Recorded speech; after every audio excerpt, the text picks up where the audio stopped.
에베소서 5장 18절에서 21절 말씀입니다. 다 찾으신 줄 알고 제가 봉독하겠습니다. 술 취하지 말라. 이는 방탕한 것이니 오직 성령으로 충만함을 받으라. 시와 찬송과 신령한 노래들로 서로 화답하며 너희의 마음으로 주께 노래하며 찬송하며 범사에 우리 주 예수 그리스도의 이름으로 항상 아버지 하나님께 감사하며 그리스도를 경외함으로 피차 복종하라. 아멘. 이 시간 목사님 나오셔서 성령으로 충만한 사람이란 제목으로 말씀 전할 때 큰 은혜 받으시길 바랍니다.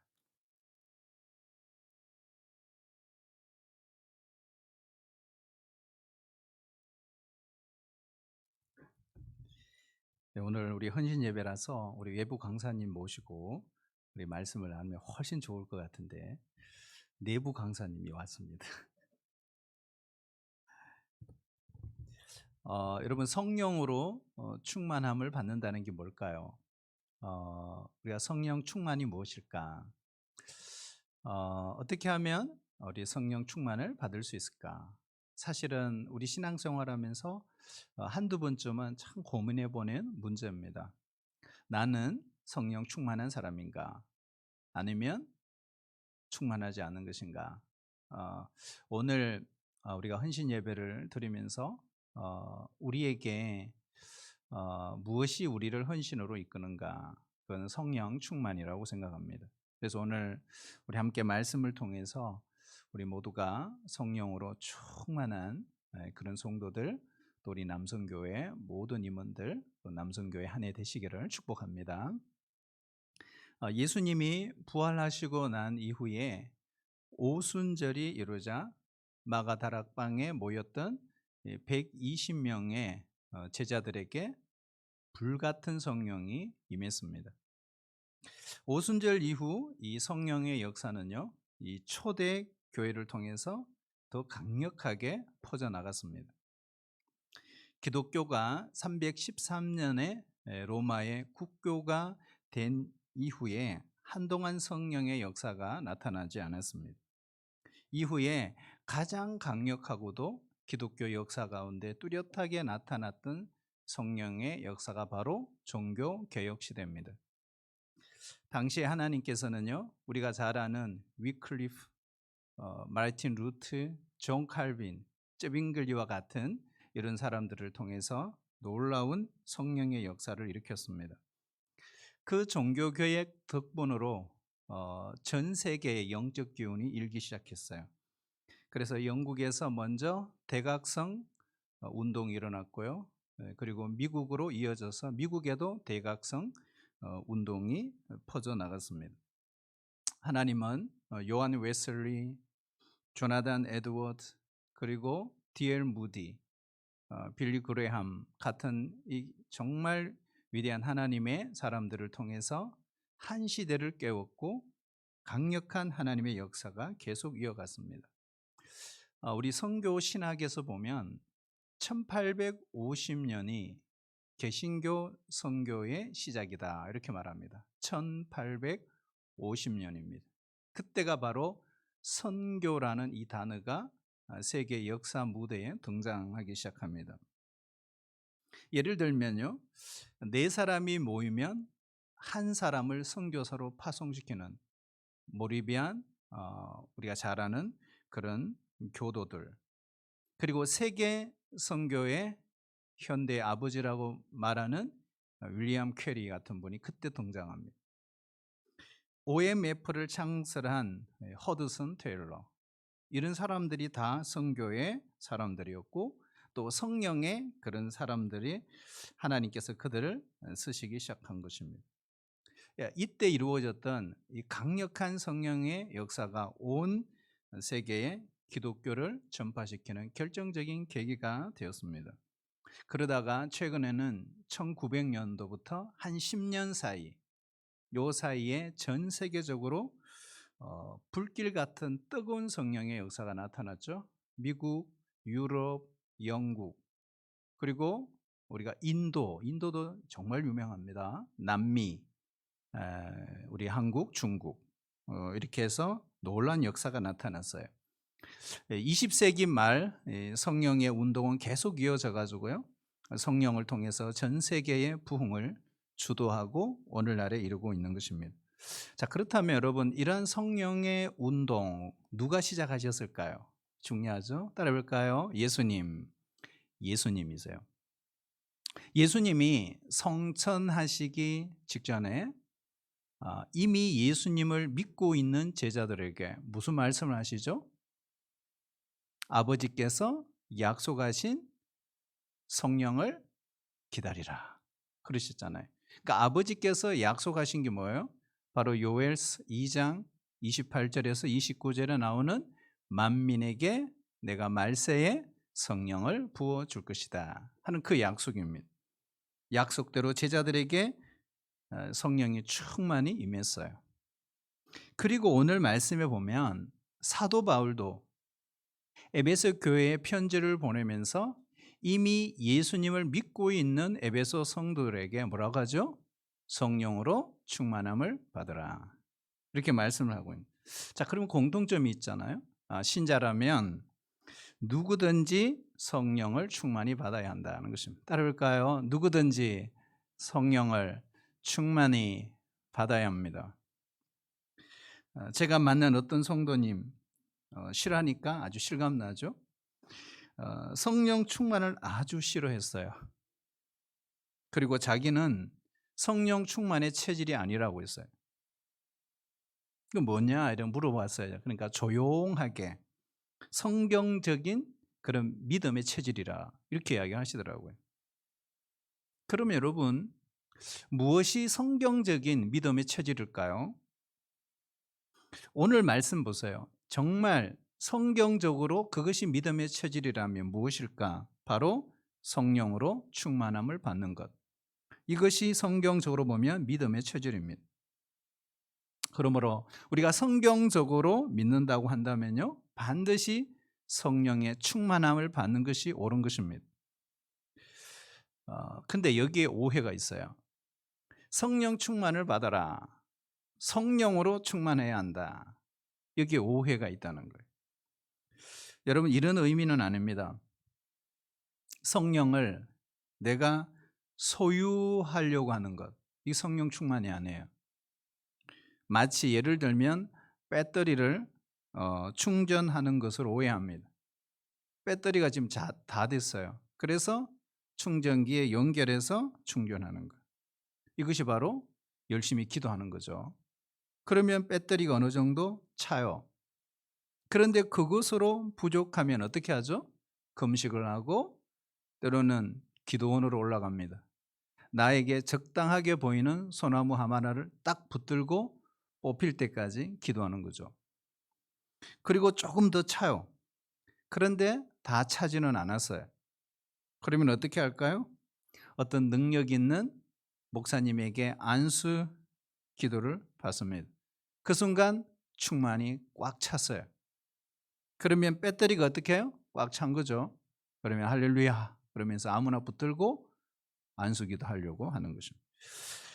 여러분, 이런 의미가 아니라는 것입니다.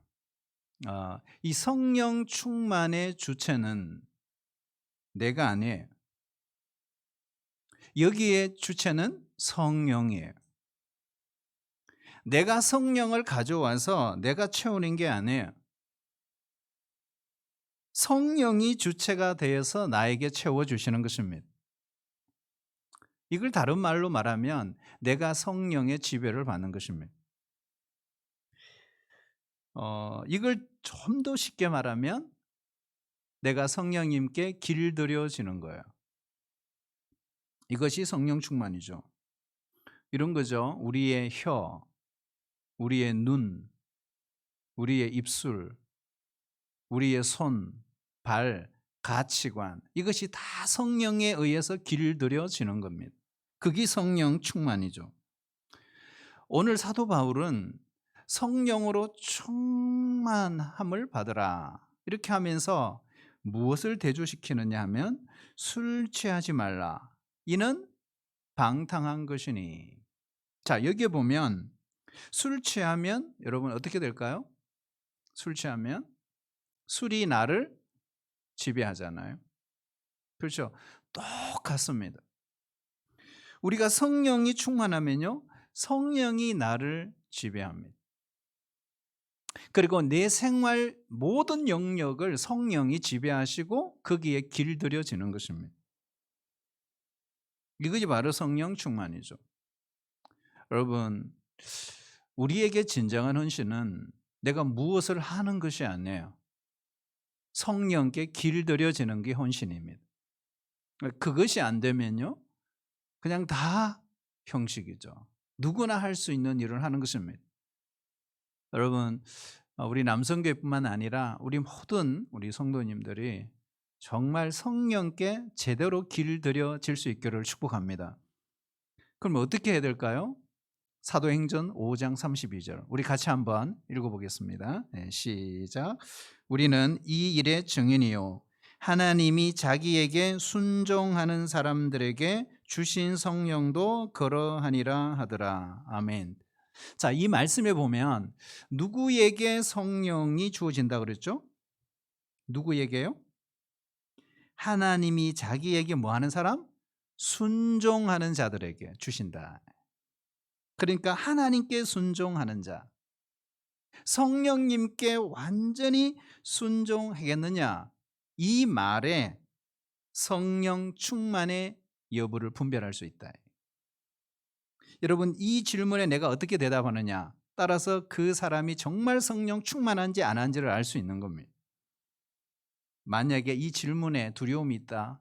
그래서 제대로 답을 못한다. 성령 충만하지 않는 것입니다. 여러분, 성령 충만한 사람은 이런 질문 앞에 어떻게 할까요? 확신을 갖고 기쁨을 갖고 감사함으로 답을 할 수 있게 되는 거죠.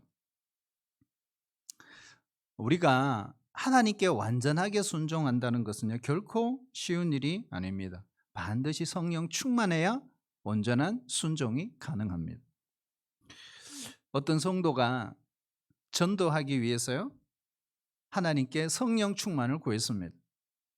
그런데 성령 충만이 임하지를 않는 거예요. 보니까 문제가 있어요. 뭘까요? 문제는 성령 충만을 구하기만 하지 전도 현장에 나가지 않는 거예요.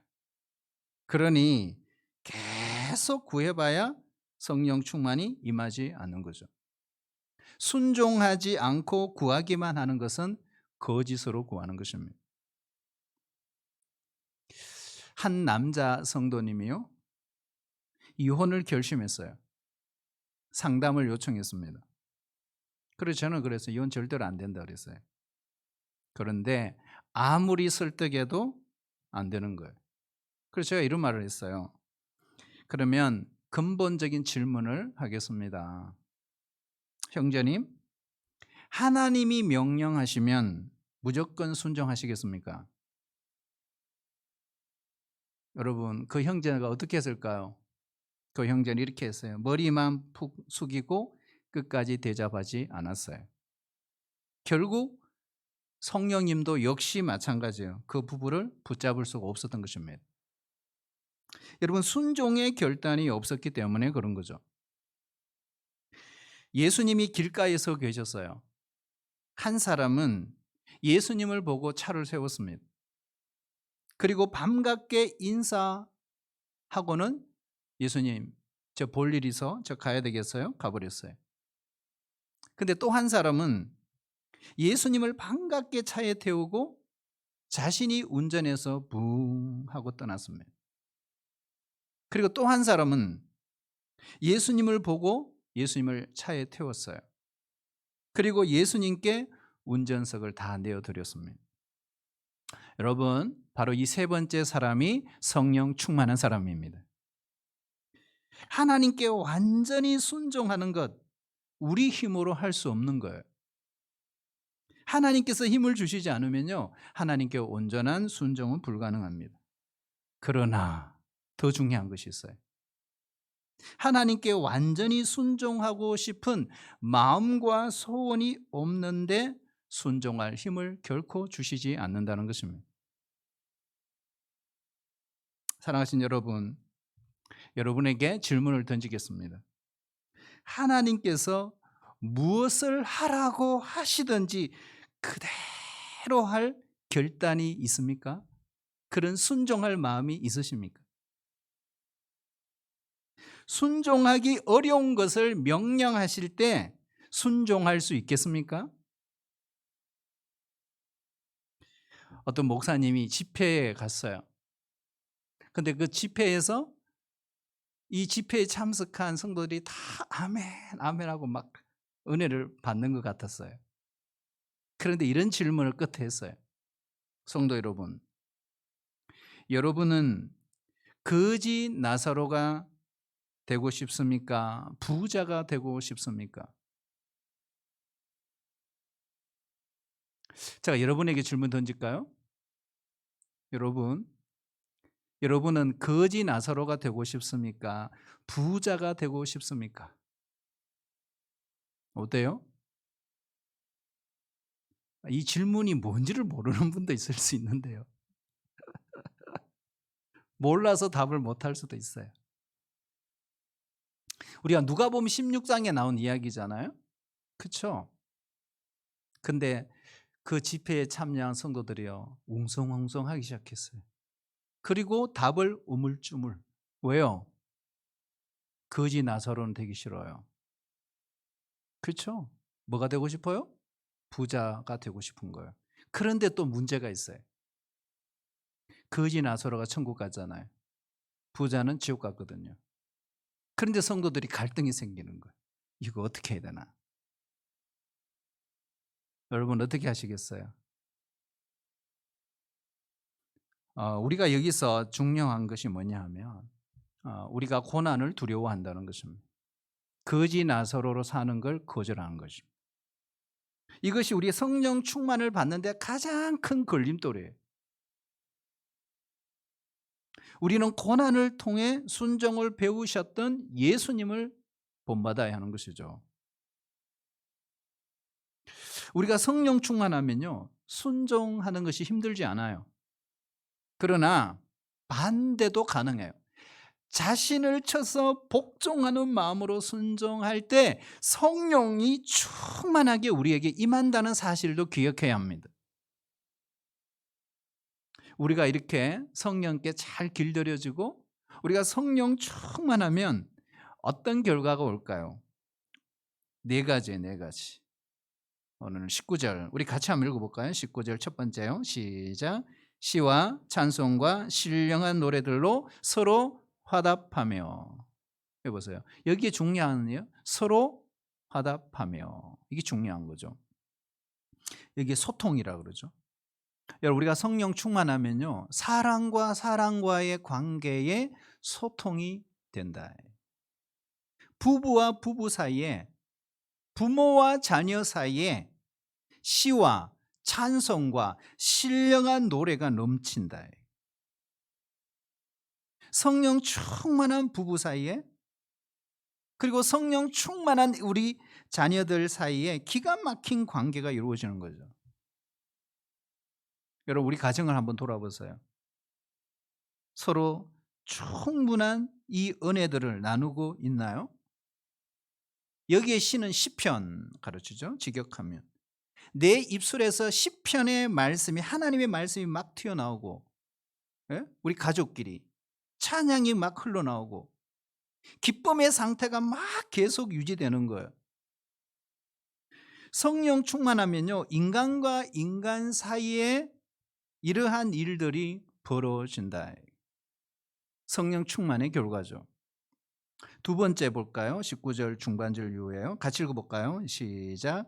너희의 마음으로 주께 노래하며 찬송하며. 아멘. 여기 보면 주께 노래하며, 이거 주님과 대화하게 된다. 그러니까 처음에는요, 사람과 사람 사이에 시와 찬송과 신령한 노래를 하게 되고, 그 다음에는 내 영혼의 찬송이 터져 나온다. 내 영혼이 은총 입어 중한제진 벗고 보니 슬픔 많은 이 세상 천국으로 화하도다. 이걸 경험한다는 거죠. 우리 마음이 변하면요, 세상이 변합니다. 세상이 문제가 아니에요. 문제는 우리의 마음입니다. 그래서 사도 바울도 빌립보 교회에 편지를 보내면서 이렇게 말하잖아요. 아무것도 염려하지 말고 다만 모든 일에 기도와 간구로 너희 구할 것을 감사함으로 하나님께 아뢰라. 그리하면 모든 지각에 뛰어난 하나님의 평강이 그리스도 예수 안에서 무엇을요? 너희 마음과 생각을 지키시리라. 여러분, 우리 하나님은요, 환경을 바꾸어 주신다고 말하지 않았어요. 대신에 우리의 마음을 어떻게 해요? 지켜 주신다. 이렇게 말씀합니다. 내가 변하면 우리 가족이 변합니다. 여러분, 내가 변하면요, 우리 교회가 변하죠. 목사가 변하면 성도가 변합니다. 내가 변하면 모든 것이 좋아집니다. 바로 이것이 하나님의 관점이라는 거예요. 세 번째요. 우리 20절 한번 읽어볼까요? 20절요. 시작. 범사에 우리 주 예수 그리스도의 이름으로 항상 아버지 하나님께 감사하며. 아멘. 여러분, 성령 충만한 결과 우리가 성령님께 길들여지면요, 늘 감사한다. 여기에 보면 두 단어가 중요하죠. 항상, 범사에. 이렇게. 그렇죠. 여러분, 항상 감사하는 성도, 늘 감사하는 성도. 여러분, 로또 복권 당첨되어서 감사한 게 아니죠. 우리 신자는 로또 복권 당첨돼 봐야 뭐 서로 싸우고 그밖에 더 하겠어요. 하지만 성령 충만하면요, 모든 것에 감사합니다. 만약에 내 입술에 감사가 없다면 성령 충만하지 않는 것이라고 말해도 절대로 틀린 게 아니에요. 여러분, 감사는요, 성도의 특권입니다. 여러분, 누구에게 감사해야 될까요? 먼저 하나님께 감사하시길 바랍니다. 창조주 하나님, 나에게 생명을 주신 하나님, 내 삶을 인도하시는 하나님, 나를 만드셨을 뿐만 아니라 세상 끝날까지 나와 함께 계시는 그 하나님께 감사하십시오. 성령 충만하게 되면요, 힘들어도 감사하고요, 아파도 감사하고요, 나에게 고난이 와도 감사하고요, 직장에 어려움이 와도 감사하고요, 병들어도 감사하고요. 우리가 예수님을 생각할 때 감사할 수 있습니다. 왜요? 예수님의 그 이름이 나를 구원해서 내가 영원한 생명을 얻었기 때문에 그렇습니다. 그리고요, 부모님께 여러분 감사하십시오. 우리 남편에게 감사하십시오. 특히 오늘 우리 남성교회 우리 성도님들 누구에게 감사해야 될까요? 누구에게요? 예, 아내에게. 예, 아내에게 감사하십시오. 저는 저 아내가 하자는 대로 100% 합니다. 그렇게 순종하고 싶어요. 아내에게 감사해야 돼요. 아내에게. 여러분, 오늘 저녁 여러분 어떻게 드셨어요? 아내가 차려줬잖아요. 또 아내가 안 차려주면 여러분 어떻게 하시겠어요? 여러분? 혼자 잘 차게 먹어요? 그런 집도 있나요? 많아요?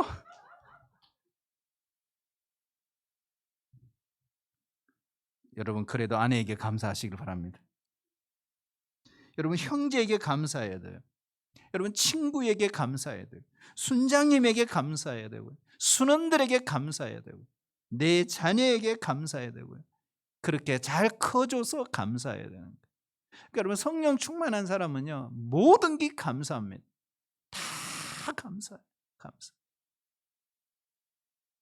네. 코로나가 이렇게 많이 나오는데 뭘 헌신 예배를 드려요? 그냥 넘어가지. 그럴 수도 있죠. 그래도 여러분, 헌신 예배를 드릴 수 있으니 감사하고. 그러니 사실은 우리가 잃고 난 뒤에 감사하는 것이 아니라 이미 나에게 있는 것으로 감사해도 감사가 충만하게 넘칠 수 있다.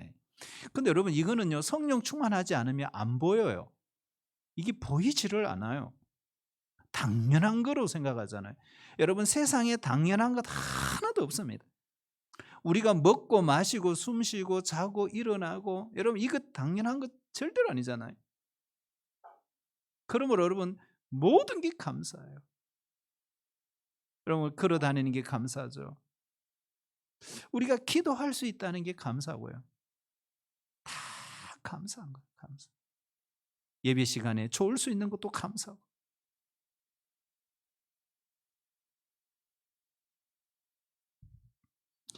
여러분, 예수님의 핏값으로 세우신 그리스도의 몸된 교회의 주심을 감사해야 합니다. 여러분, 교회는요, 기도의 공동체입니다. 예배 공동체입니다. 선교 공동체입니다. 훈련 공동체입니다. 봉사 공동체입니다. 우리에게 교회를 주신 하나님께 여러분 감사할 수 있기를 바랍니다. 이 성령 충만한 사람의 특징입니다. 마지막이죠. 우리 21절 우리 같이 한번 읽어볼까요? 네, 시작. 그리스도를 경외함으로 피차 복종하라. 아멘. 여기 보면 성령 충만하면요, 서로가 서로에게 복종한다, 순종한다. 사탄의 속성은 지배입니다. 예수님의 속성은 섬김입니다. 남편은 아내에게 순종하고 아내는 남편에게 순종하게 됩니다. 뭐 하면? 성령 충만하면. 여러분, 성령 충만하게 되면요, 상대방의 의견을 존중합니다. 사소한 일로 싸우지를 않아요. 진리가 아닌 것은 무조건 양보합니다. 그것이 바로 성령 충만의 증거입니다. 우리 모두 올 한 해 다 여러분 성령 충만하시길 바랍니다. 성령 충만해야 지혜로운 사람이에요. 그리고 성령이 충만해야 놀라운 하나님의 일들을 감당할 수 있습니다. 우리 모두 한 사람도 빠짐없이 다 성령 충만해서 성령님께 정말 잘 길들여져서 하나님이 어떤 어려운 순종을 요구해도 순종할 수 있는 그런 성령으로 충만한 우리 모든 성도들, 우리 모든 남성교회원들 다 되시기를 주의 이름으로 축복합니다. 하나님 아버지, 감사합니다. 올 2022년 우리 남성교회 연합회 모든 남성교회 임원 또 여권 회원들 한 분 한 분을 붙잡아 주셔서 한 사람도 예외 없이 신자는 성령 충만해야 된다는 사실을 우리가 오늘 배웠습니다. 우리 모두가 성령으로 잘 길들여져서 우리의 가정생활, 우리의 직장생활, 우리의 교회 생활에 성령 충만한 증거들이 우리를 통해 나타날 수 있도록 주님 역사하여 주시옵소서. 예수님의 이름으로 기도하옵나이다. 아멘.